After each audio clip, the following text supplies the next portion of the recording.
Assalamualaikum warahmatullahi wabarakatuh.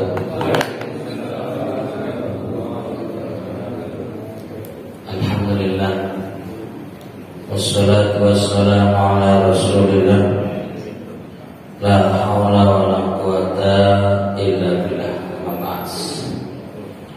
Mudah-mudahan kita semuanya hari ini dalam keadaan baik, sehat, walafiat, dan tetap semangat. Amin. Mari kita bersyukur pada Allah Ta'ala yang memberi kita kesempatan sholat jamaah subuh, yang sebagian juga mengawali dengan sholat-sholat sunnah, sunnatul fajr, yang nilainya lebih tinggi dari bumi dan seisinya. Mudah-mudahan pagi-pagi kita sudah meraih begitu banyak kebaikan. Amin.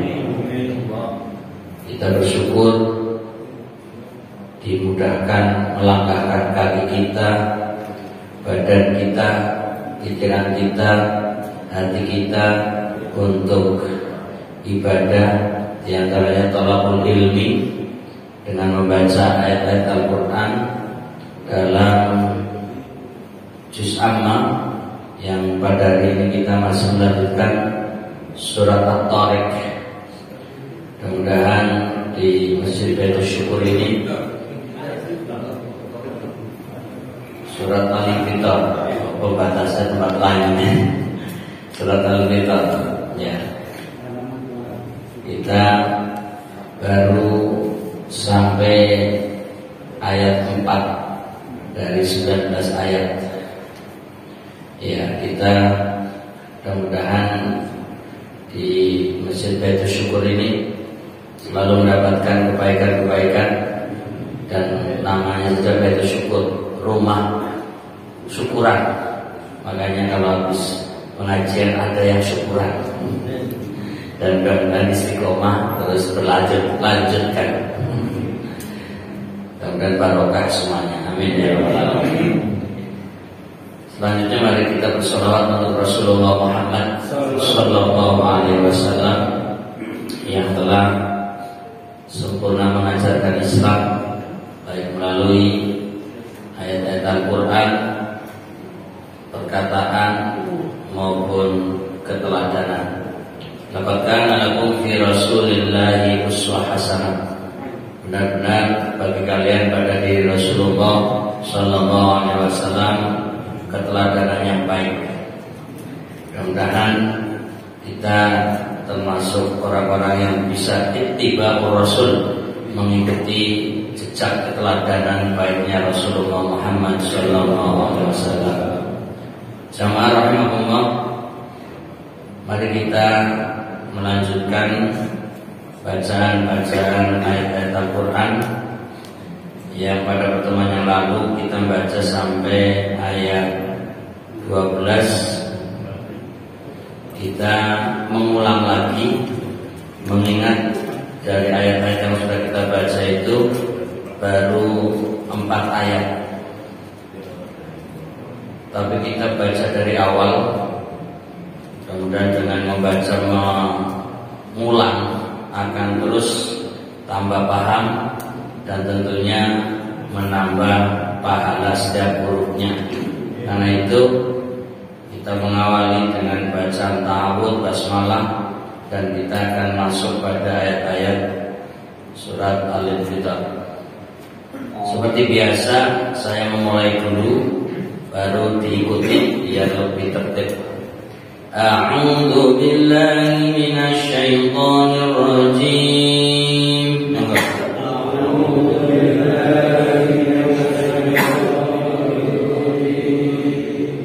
Bismillahirrahmanirrahim.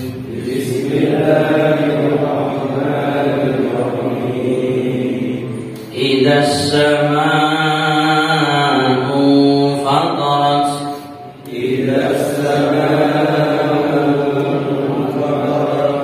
Wa idzal kawakibu tatharat.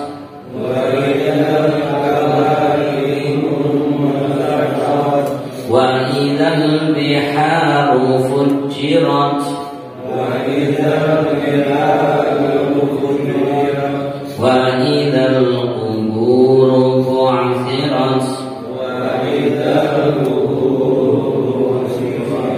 علمت نفس ما قدمت وأخرت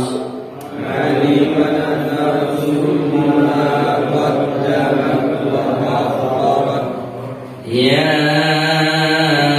أيها الإنسان ما غرك بربك الكريم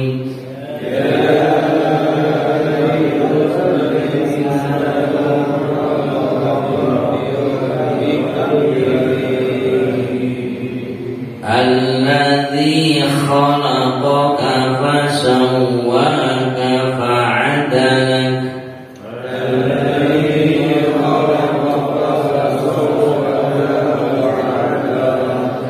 في أي سورة ما شاء ركبك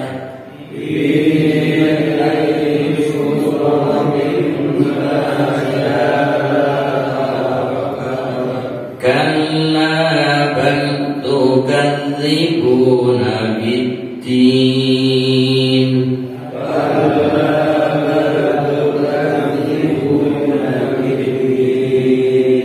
وإن عليكم لحافظين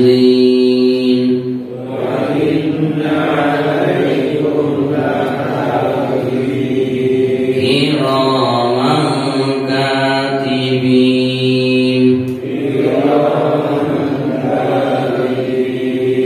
يعلمون ما تفعلون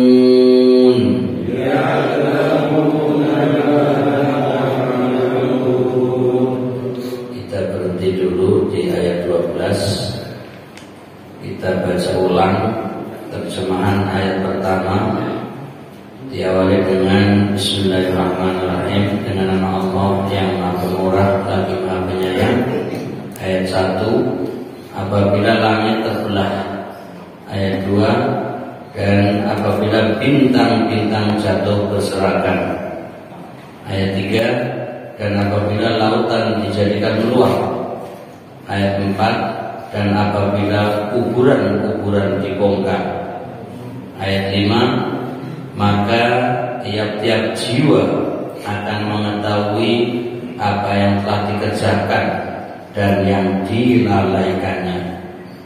Ayat 6, hai manusia, apakah yang telah memberdayakan kamu berbuat durhaka terhadap Rabb-Mu yang Maha Pemurah? Ayat 7, yang telah menciptakan kamu lalu menyempurnakan kejadianmu dan menjadikan susunan tubuhmu seimbang.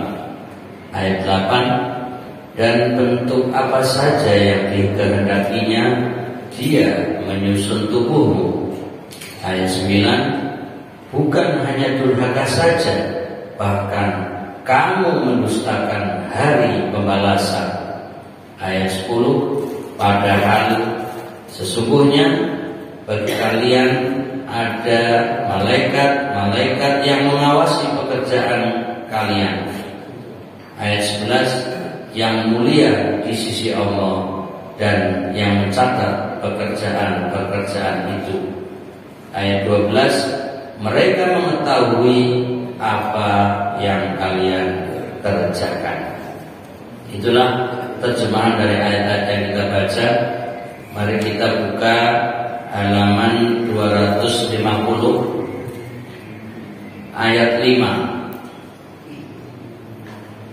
Diawali dengan pengantar setelah wa idzal quburu bu'thirat ayat 4, dan apabila kuburan-kuburan dibongkar.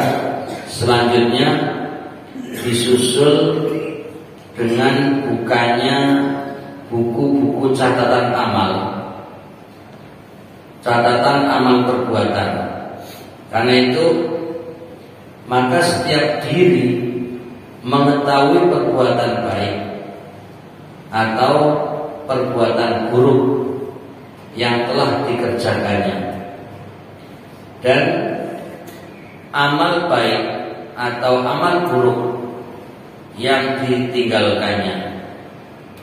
Hal ini diungkapkan oleh Allah Subhanahu wa taala melalui firman-Nya, alimat nafsum ma qaddamat wa akharat, maka tiap-tiap diri akan mengetahui apa yang telah dikerjakan dan yang dilalaikannya. Ini ayat 5 memberi informasi masa depan, dan sebenarnya apa yang kita lakukan kita saat ini sudah tahu. Apa yang kita kerjakan kita menyadari, tapi kadang juga lupa. Dan ayat ini mengabarkan nanti di akhirat, apapun yang pernah kita lakukan, apapun yang kita kerjakan, itu akan diungkap. Dan kita ingat kembali. Bahkan bukan sekedar menggunakan kata ingat, tapi alimat. Kalau kita perhatikan kata alimat, itu artinya mengetahui. Artinya bahwa apa yang sekarang kita kerjakan di dunia, sepanjang kita hidup sampai akhirnya kita wafat, itu benar-benar tercatat dan kita ingat, kita tahu. Maka selagi kita masih diberi kesempatan hidup di dunia, mari kita gunakan waktu kita, kesempatan kita, kesehatan kita, kesadaran kita untuk berbuat yang terbaik, untuk membekali diri. Dan sebaik-baik bekal adalah inna khairaz zadi at-taqwa. Sebaik-baik takwa, sebaik-baik bekal adalah takwa. Fatazawwadu, berbekallah. Fa inna khairaz zadi, dan sungguhnya sebaik-baik bekal adalah at-taqwa. Takwa adalah imtithalu awamirihi, menjalankan perintah-perintah Allah, wajtinabu nawahihi, menjauhi segala larangan-larangan Allah. Mudah-mudahan kita minal muttaqin, golongan orang-orang yang bertakwa. Amin. Kemudian pada ayat selanjutnya, pembicaraan Al-Quran ditujukan kepada orang kafir, seraya mencela sepak terjangnya dan mengingatkannya akan nikmat-nikmat Allah yang telah diberikan kepadanya. Untuk itu Allah Subhanahu wa taala berfirman pada ayat 6 ini, ya ayyuhal insan, wahai manusia. Jadi kata al-insan diiringi dengan huruf al itu dimaknai menyeluruh, seluruh manusia. Tapi karena ayat sesudahnya ada kata ma gharraka, apakah yang memperdayakan kamu, berarti manusia yang ingkar, yang menolak kebenaran, durhaka. Maka dikomentari ini adalah al-insan yang dimaksud orang kafir. Jadi asal usul kata al-insan itu seharusnya seluruh manusia tanpa kecuali. Tapi kalau ada kata yang mengikat sesudahnya ma gharraka, apa yang memperdayakan kamu, ini akhirnya dimaknai, ditafsirkan sebagai orang yang durhaka, orang yang terperdaya, orang yang kufur, orang yang menolak kebenaran. Nah, ini pentingnya kita mempelajari satu kosakata bahasa Arab yang digunakan dalam Al-Quran. Itu namanya mufradat, kosakata. Dan mudah-mudahan nanti di Masjid Baitul Syukur ini terwujud rencana mengkaji kosakata ayat-ayat Al-Quran yang sudah direncanakan oleh takmir. Mudah-mudahan nanti bisa berjalan. Gimana, sudah sepakat harinya para takmir ini? Ya, insya Allah. Hari apa jadinya? Hari Ahad malam Senin, insya Allah habis Isya. Itu untuk mendalami lebih lanjut mengenal kata-kata dalam Al-Quran. Tapi perlu juga setelah kita tahu kosakata, tahu susunan kata. Itu nanti namanya ilmu nahwu. Jadi kalau mengenal kosakata itu namanya ilmu sorof. Kalau mengenal susunan kata menjadi kalimat itu namanya nahwu. Istilah dalam ilmu bahasa Arab. Jadi sorof itu perubahan-perubahan kata, nahwu itu adalah tata bahasa. Untuk lebih dalam lagi mengenal Al-Quran, tidak berhenti pada nahwu dan sorof. Nanti ada ilmu lanjutan namanya ilmu balaghah. Itu ilmu yang mengkaji kandungan kalimat-kalimat, menuju kemana, tujuannya apa, ya, keindahan-keindahan yang terdapat di dalam kalimat-kalimat itu. Jadi semacam ilmu sastra, karena Al-Quran seperti kalimat-kalimat sastra di dalam ayat-ayatnya, sehingga perlu mendalami ilmu al-balaghah. Setelah kosakata, sorof, susunan kalimat, nahwu, maka lanjutannya adalah ilmu balaghah. Dan itu pun terbagi menjadi 3. Ada ilmu, ya, al-ma'ani, yaitu mengenal makna-makna. Ada ilmu bayan, ilmu untuk mendapati penjelasan. Dan ada ilmu badi', ilmu untuk mendalami keindahan dalam Al-Quran. Nah, kira-kira waktu kita cukup nggak untuk pelajari itu semua? Ya, sudah niat lumayan, sudah dapat niatan untuk menuju ke sana.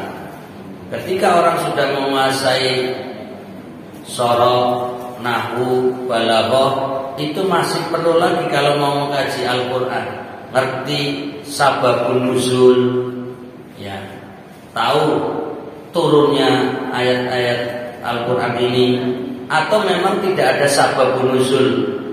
Makanya dibagi menjadi 2, ada sababi, ada ibtidai. Jadi tidak mesti setiap ayat Quran itu mesti ada sebab nuzulnya, ada sebab turunnya. Yang tidak ada namanya ibtidai, yaitu ayat yang turun Allah kehendaki tanpa ada latar belakang turunnya. Itu namanya ibtidai. Kalau ada latar belakang turun namanya sababi, ada penyebabnya.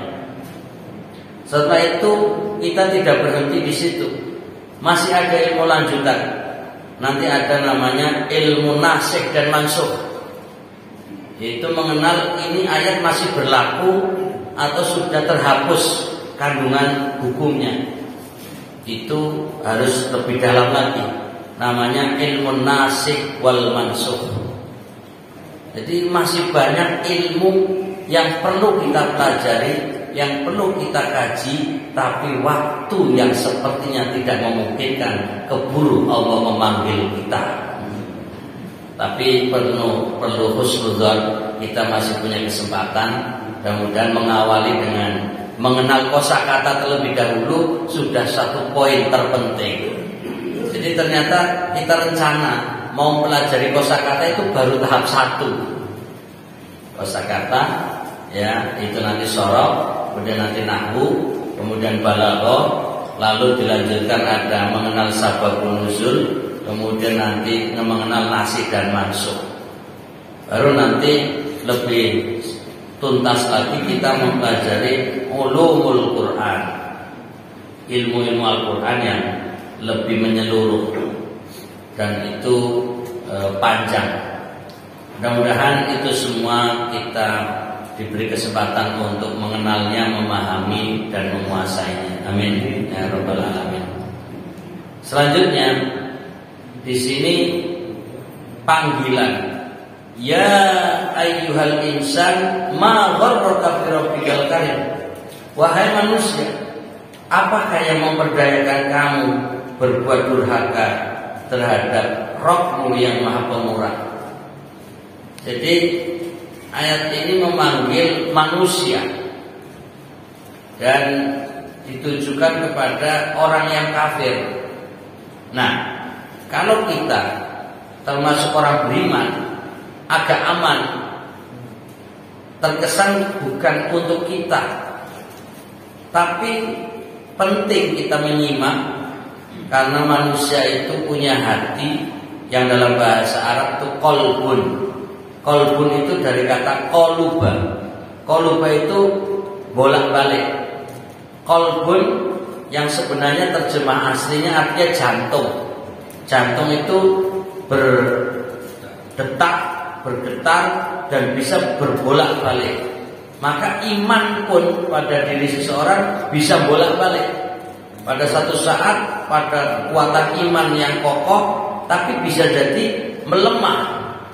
Makanya ada istilahnya al-imanu yazidu wa yanqus. Iman kadang naik dan bisa jadi turun. Nah, ini yang turun yang perlu kita waspadai. Maka ayat semacam ini sebagai pengingat bagi kita, sekalipun awalnya ayat ini ditujukan kepada orang kafir, tapi tidak hanya berlaku bagi orang kafir. Kita pembaca Al-Quran, kita pendengar Al-Quran menjadi penyimak dan tentunya ayat ini menjadi pengingat bagi kita semuanya. Jadi jangan lantas ayat ini untuk orang kafir, sudah tidak ada hubungan dengan kita. Jangan sampai lepas seperti itu. Setiap ayat-ayat Al-Quran kepada siapapun ditujukan, kita harus merasa ini diarahkan dan ditujukan kepada kita. Karena itu hanya sekedar untuk respon saja. Kalau kita termasuk manusia, maka kita ini sedang dipanggil Allah. Coba perhatikan. Ya ayyuhal insan, wahai sekalian manusia. Lalu kita diam saja, berarti kita ini sebenarnya bukan manusia. Saya ulangi. Ya ayyuhal insan, wahai sekalian manusia. Pertanyaannya, apakah kita merasa terpanggil atau tidak? Gitu loh. Kalau kita merasa terpanggil, berarti kita sadar kita manusia. Karena kita sadar terpanggil sebagai manusia, kita respon. Ini hanya sekedar menggugah kita bahwa mendengar ayat kita merespon, atau sekedar menggugah orang ngantuk itu aja. Karena itu tolong semuanya respon dengan mengatakan labbaik, aku panggil sambutanmu ya Allah. Labbaik. Nah, ini untuk merespon saja. Coba ketika saya bacakan ya ayyuhal insan, habis itu direspon sambil angkat tangan ben ora ngantuk. Labbaik, itu artinya ku panggil ku sambut panggilanmu. Coba semuanya. Ya ayyuhal insan. Labbaik. Alhamdulillah, berarti melek. Berarti manusia itu. Tapi kalau tidak merespon, ya bisa jadi ngantuk, bisa jadi merasa bukan manusia gitu. Karena yang dipanggil adalah al-insan, yaitu manusia. Ma gharraka. Jadi setelah Allah memanggil wahai manusia, membuat kalimat pertanyaan. Ma gharraka, apa sih yang memperdayakan engkau, wahai manusia, bi rabbikal karim, itu terhadap Rabbmu, Tuhanmu. Dalam bahasa Arab, Rabb itu dari kata Rabba, yurabbi. Itu artinya yang merawat, yang menjaga, yang mendidik, yang memelihara. Jadi satu kata, kalau kita telusuri maknanya sangat dalam, sangat luas. Ibarat kata seorang ibu. Ibu itu yang mengandung, yang melahirkan, yang merawat, menjaga, dan seterusnya. Jadi satu orang tapi dia memiliki tugas yang banyak. Maka kata Rabb itu maknanya luas sekali. Yang menciptakan, yang merawat, ya, menjaga, bahkan bisa saja menghancurkan. Itulah Rabb. Bahkan ini juga digunakan untuk istilah ibu rumah tangga. Dalam bahasa Arab, Rabbul Bait. Jadi Al-Bait itu rumah. Rabb itu maksudnya yang menjaga, yang merawat, ya, yang melihara. Ini tugas seorang ibu di dalam rumah. Ya, dia nyapu, ya, dia membersihkan, merawat, menjaga, dan seterusnya. Makanya istilah untuk ibu rumah tangga namanya Rabbul Bait. Ya, lumayan ini satu kosakata untuk menyebut istilah ibu rumah tangga. Bahasa Arabnya apa tadi? Rabbul Bait. Nah, masuk ini bahasa Arabnya. Mudah-mudahan nggak lupa setelah ini. Rabbul Bait. Jadi itu tuan rumah atau yang merawat rumah, ibu rumah tangga. Nah, di sini kata Rabb, ya, itu diiringi sifat Al-Karim. Jadi untuk menunjukkan bahwa Allah sebagai pencipta alam semesta, ya, atau di sini dikaitkan dengan manusia sebagai pencipta manusia, sebagai pemberi rezeki manusia, merawat, menjaga, memelihara, itu memiliki sifat Al-Karim. Ini luar biasa. Satu sisi Allah sedang mengingatkan manusia yang durhaka, mengingatkan manusia yang kafir, manusia yang ingkar, manusia yang tidak mau tunduk patuh taat kepada Allah.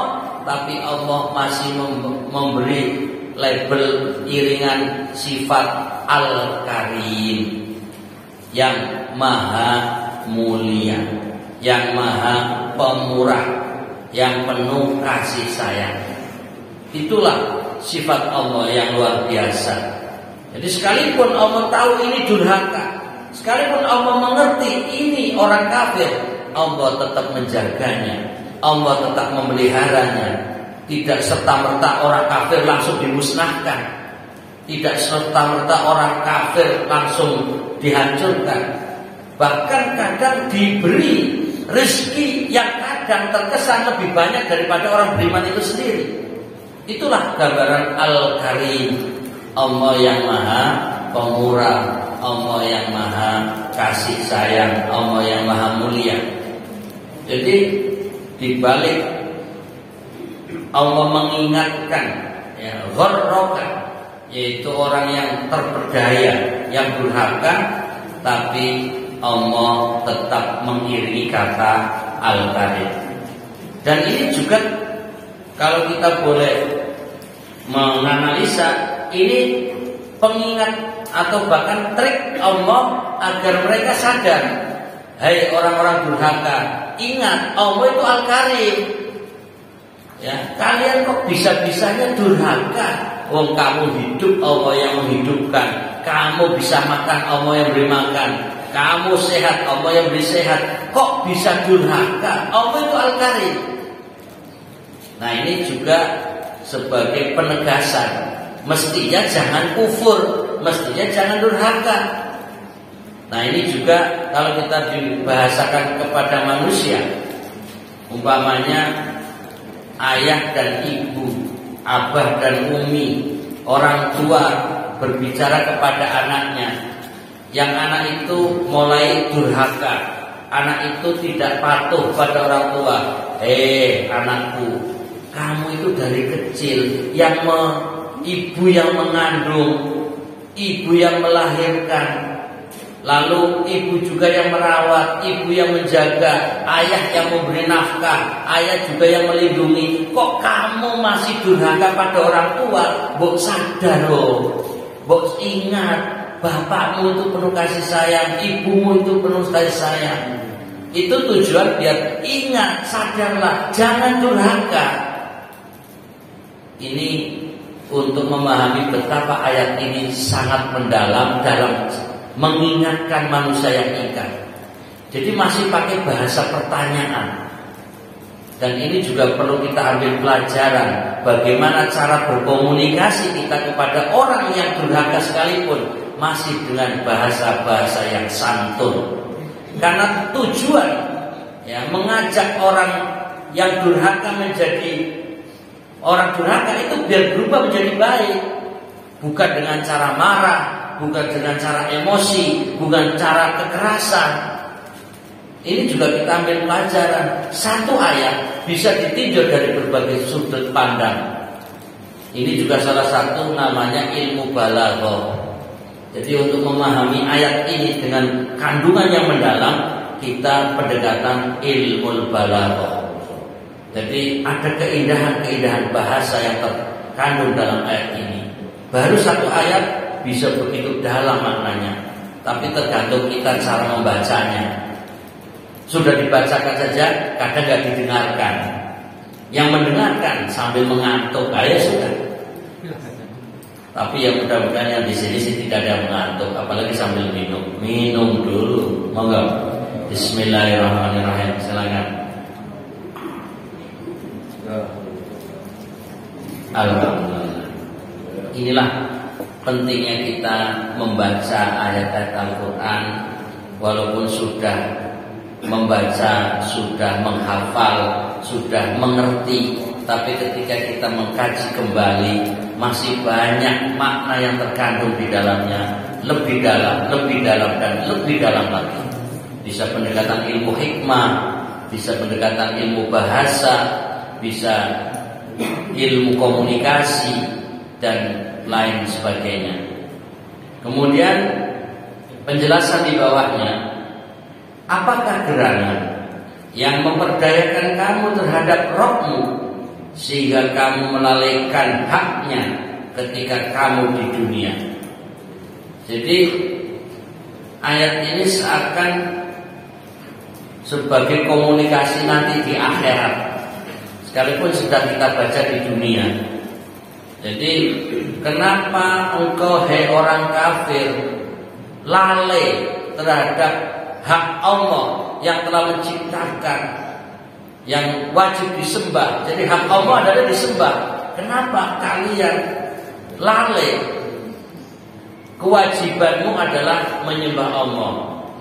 Karena wa ma khalaqtul jinna wal insa illa liya'budun. Tidaklah, kata Allah, kuciptakan jin dan manusia kecuali hanya untuk beribadah. Jadi tugas manusia yang diciptakan, bahkan jin yang diciptakan, itu hanya untuk ibadah. Tapi kenapa ada jin yang durhaka, ada manusia yang durhaka? Tapi tentu di balik itu masih banyak manusia yang taat, sebagaimana masih banyak jin yang taat dan baik. Jadi ini juga pengingat kita, tidak mesti jin itu di pikiran kita durhaka, tidak mesti jin itu jahat. Banyak jin yang baik, banyak jin yang Islam, banyak jin yang beriman. Tapi biasanya kalau kita mendengar kata jin, yang di otak kita yang muncul gambarnya apa? Seram. Oh, seram. Menyeramkan, menakutkan, seperti melihat penjahat. Jangan seperti itu. Jadi coba kita mulai mindset kita rubah, pikiran kita perbaiki. Jangan selalu suudzon terhadap jin gitu loh. Wong kita manusia aja ada yang durhaka, tapi juga banyak manusia yang baik dan taat. Itu sama statusnya. Banyak jin yang durhaka, tapi juga banyak jin yang baik. Jadi biar 50-50 lah setidaknya. Boleh kita sedikit, wah ini jin ada yang jahat, berarti jin itu pengikut iblis, setan berarti. Nah, kita juga ingat manusia juga ada yang jahat, ada yang durhaka. Itu berarti manusia yang pengikut, manusia setan pengikut iblis. Tapi kita alhamdulillah mudah-mudahan termasuk golongan yang baik. Maka kita pun berpikir banyak jin-jin yang berbuat baik. Nah, ini juga untuk meluruskan pandangan biar tidak serta-merta kalau membayangkan jin itu jahat sehingga malah berdampak pada rasa takut. Karena rasa takut kepada jin melebihi dari rasa takutnya kepada Allah, justru itulah kesyirikan. Dan itu yang dilarang.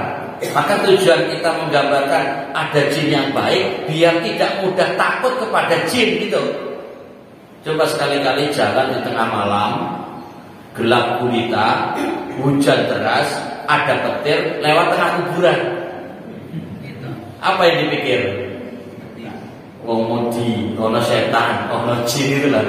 Ya udah kalau ketemu assalamualaikum, kamu jin baik kan? Toh itu belum tentu terjadi. Wong iki ya baru umpama. Andaikan saja, jikalau gitu. Maksudnya untuk menanamkan mental kita, kalau kita orang beriman jangan takut. Justru karena kita punya keyakinan jin ada yang baik, berarti bisa jadi kalau ketemu pun yang baik. Intinya jangan sampai takut melebihi takutnya kepada Allah, biar tidak syirik. Itu yang penting. Kembali kepada ayat penjelasannya. Di sini kamu menyepelekan perintahnya serta berani berbuat durhaka terhadapnya, padahal dialah Rabbmu yang telah memberikan banyak karunia kepadamu dari kemurahannya hingga tidak dapat terbayangkan karena terlalu banyak. Seperti Allah menegaskan, wa in ta'uddu ni'matallah, jika engkau menghitung-hitung nikmat Allah, la tuhsuha, tidak bisa menghitungnya. Wa in ta'uddu ni'matallah la tuhsuha, bila kalian menghitung-hitung nikmat Allah, tidak akan pernah selesai menghitungnya. Jadi ini yang menjadi penggerak di hati kita, betapa nikmat yang telah Allah berikan kepada kita banyaknya. Betapa banyak nikmat Allah yang sudah dikaruniakan kepada kita, maka kita wajib bersyukur. La in syakartum la azidannakum. Bila engkau bersyukur, kata Allah, la azidannakum, aku benar-benar akan menambahi nikmat-nikmatku. Nah, ayat ini arahannya ke sana, biar ingat nikmat Allah, maka bersyukur. Nah, bentuk syukur adalah taat, tunduk, patuh kepada Allah, iman kepadanya, beribadah kepadanya, menyembah kepadanya.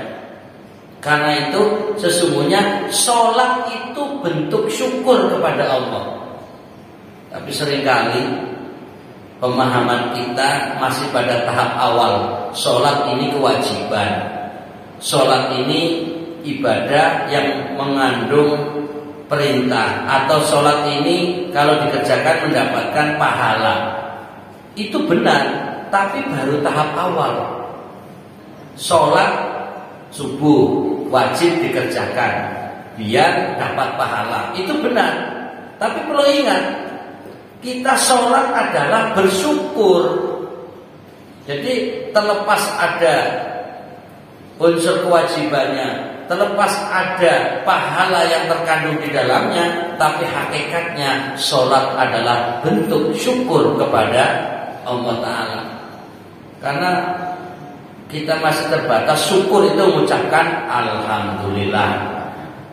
Apalagi syukuran, mesti pikirannya makanan, loh. Jadi harus kita pahami, termasuk kita duduk di sini tolabul ilmi, ini namanya ibadah.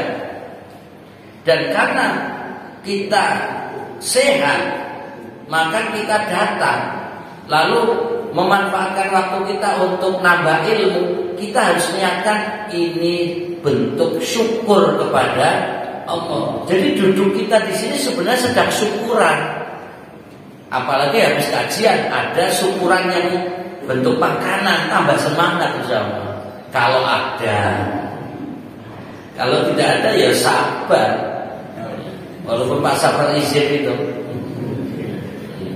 Jadi artinya bahwa kita harus bisa mengolah bahwa ibadah-ibadah itu bukan hanya mencari pahala, bukan sebatas ini kewajiban, malah terkesan beban.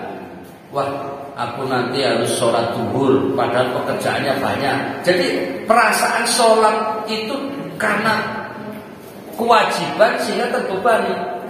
Wah, ini lagi tugas yang belum tuntas, harus sholat asar. Terkesan sholat asar itu beban. Wah, baru sampai dari kegiatan, aktivitas, pekerjaan, sudah datang maghrib, harus sholat maghrib wajib dilaksanakan. Terkesan sholat maghrib itu beban. Lagi lelah-lelahnya ngantuk, datang waktu isya, harus sholat isya. Seakan-akan sholat isya ini beban. Lagi tidur nyenyak, tiba-tiba kumandang adzan subuh, harus sholat subuh. Terkesan sholat subuh itu beban. Kenapa? Karena cara berpikir kita, sholat itu hanyalah kewajiban. Coba kalau kita rubah, alhamdulillah datang waktu zuhur, saya bersyukur, maka menjadi ringan melangkah untuk melaksanakan sholat zuhur. Sekalipun tumpukan pekerjaan begitu banyak, sekalipun tugas yang kantor lah, yang di pasar lah, yang punya aktivitas belum tuntas, belum selesai, saya akan bersyukur kepada Allah. Maka saya melangkah sholat jamaah zuhur, ringan rasanya. Sekalipun ya masih belum tuntas pekerjaan, datang waktu asar, alhamdulillah ini Allah memanggil untuk syukuran, maka melangkah menuju masjid untuk sholat asar begitu mudah, begitu ringan, karena ini syukuran. Bersyukur kepada Allah diberi waktu untuk beribadah. Begitu maghrib datang, sekalipun masih lelah karena baru pulang dari berbagai kegiatan, alhamdulillah masih ada kesempatan, maka melangkah ringan menuju masjid untuk sholat maghrib, karena ini yakin bentuk syukur kepada Allah. Walaupun ngantuk untuk sholat isya karena masih capek, tapi karena ini adalah syukur kepada Allah, maka begitu mudah melangkah ringan untuk sholat isya. Begitu pula subuh, begitu mudah dan ringannya bangun dari tidur, sekalipun rasanya belum puas dari tidur, tapi karena ini syukur kepada Allah, maka akan mudah melangkah untuk sholat subuh.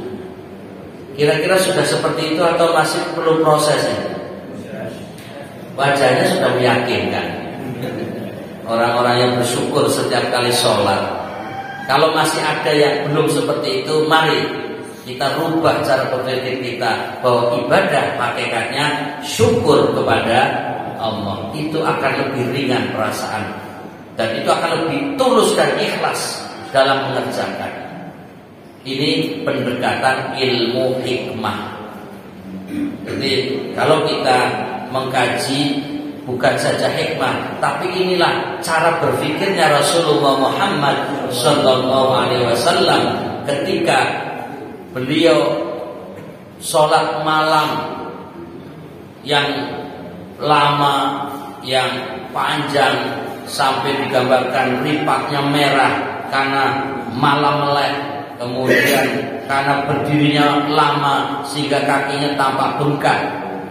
Sehingga sang istri Aisyah radhiyallahu anha bertanya, "Ya Rasulullah, engkau sudah diampuni Allah, engkau utusan Allah, engkau adalah orang yang baik, mulia, sudah banyak pahala, tapi kenapa masih bersusah payah sholat malam?" Ini pertanyaan yang wajar sebenarnya. Di samping, di balik itu kerinduan Aisyah ingin dekatnya bersama Rasulullah. Ini bahasa istri yang rindu kepada sang suami. "Pak, kok ya ora ramu-ramu to kerjaane? Ngopo to?" Nah, ini kan ada pertanyaan yang aslinya sini dong. Itu bahasa-bahasa ya gaul lah. Tapi apa respon Nabi ketika ada sebuah pertanyaan semacam itu? Beliau menyatakan kepada Aisyah sang istri, "Afala akunu abdan syakura?" Tidakkah aku layak menjadi seorang hamba yang bersyukur? Syakura artinya yang terus-menerus bersyukur. Jadi artinya aku sholat itu ya syukuran. Nah, ini yang penting menjadi catatan. Jadi ketika kita membaca sebuah hadis, dialog antara sang istri dengan suami, Aisyah dengan Rasulullah Muhammad SAW, kita tarik sebuah ilmu, namanya ilmu hikmah. Betapa ibadahnya Rasulullah SAW, niatnya adalah bersyukur kepada Allah Ta'ala. Karena kita syukuran, ngajinya sampai siang, betah insya Allah. Tapi kalau sudah melihat hampir jam 6, rasanya mulai. Baik, sudah turuk belum? Sudah syuruk belum? Syuruknya sudah? 1 menit lagi. Baik. Kita menuntaskan sedikit ayat 7 dan 8. Jadi di sini selanjutnya Al-Quran merinci sebagian dari kemurahan Allah. Untuk itu Al-Quran mengisyaratkan kepada kejadian manusia.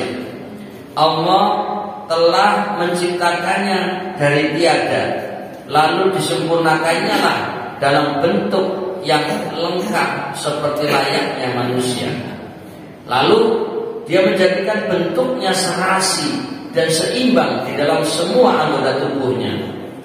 Dia telah menciptakannya dalam bentuk yang sesuai dengan kehendaknya, dalam hal tinggi atau pendeknya dan warna kulit serta perbedaan rupanya.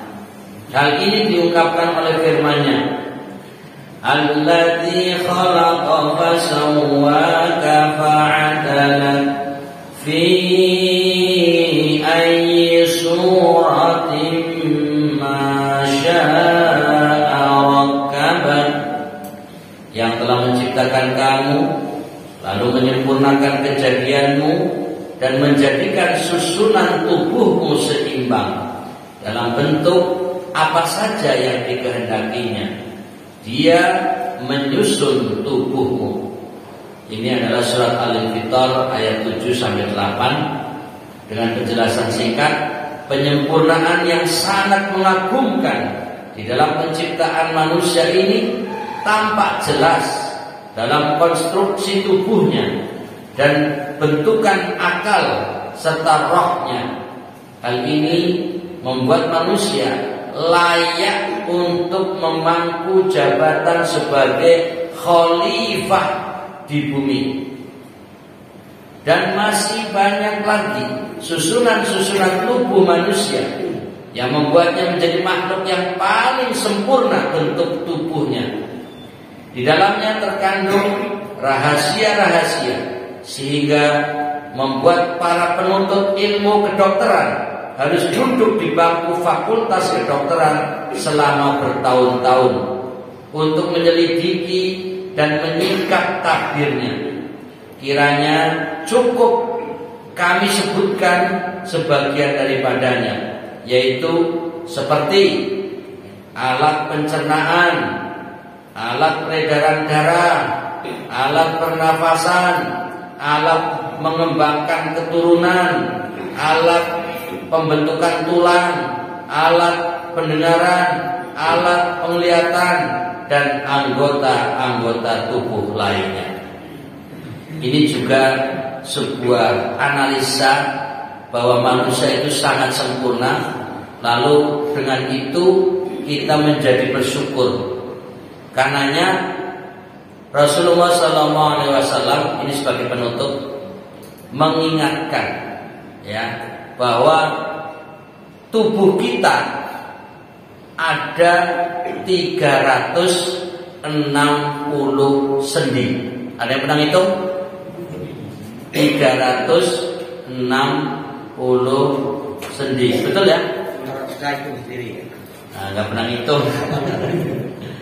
Nah, setiap sendi itu diupayakan tiap pagi disedekahi. Nah, coba. Kalau kita mau menghargai setiap sendi, kira-kira 1000 saja, maka setiap pagi minimal kita sedekah 360.000. Padahal kalau setiap sendi, umpamanya naudzubillah luka, cacat, kesleo, itu satu sendi saja untuk tukang urut saja dulu, itu berapa biayanya? 100.000. Tuh, sekarang 100.000 kan? Padahal tubuh ini ada 360, berarti kalikan 100 kali 360 berapa Pak? Matematikanya bingung ini.